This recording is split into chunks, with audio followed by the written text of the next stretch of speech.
નમસ્કાર મિત્રો, એક મોટા સમાચાર સામે આવી રહ્યા છે। જી હા મિત્રો, આણંદનો એક મોટા સમાચાર સામે આવી રહ્યા છે। શનિવાર રાત્રે વડોદરા નજીક વાસદમાં એક શ્રમિક પરિવાર ભારે વરસાદના લીધે રેલવે સ્ટેશન પર પોતાની 2 બાળકીને સાથે લઈને સૂવા માટે આવે છે। ત્યારે અચાનક સવારમાં ઉઠીને જુએ છે તો બાળકી ગાયબ થઈ જાય છે।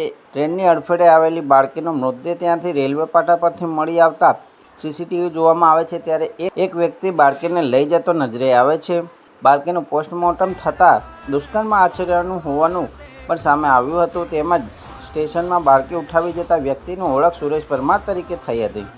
ગણતરીના કલાકોમાં જ તેને પકડી પાડ્યો હતો અને તેને એલસીબી દ્વારા આણંદ લઈ જવા માટે તૈયારી કરી હતી। ત્યારે આરોપી સુરેશે ઉલટી થવાનું બહાનું કરીને ગાડી રોકાવી હતી અને બહાર આવીને પોતાના પાસે રહેલું ચપ્પુ લઈને 2 પોલીસકર્મી પર હુમલો કર્યો હતો, જેમાં બંને કર્મીઓ સામાન્ય જખમી થયા હતા। ત્યારે ઉગ્ર થયેલા પોલીસોએ 2 થી 3 વખત વોર્નિંગ આપી હતી અને ત્યારે છેવટે ના માન્યા ત્યારે તેના પર ફાયરિંગ કરી હતી।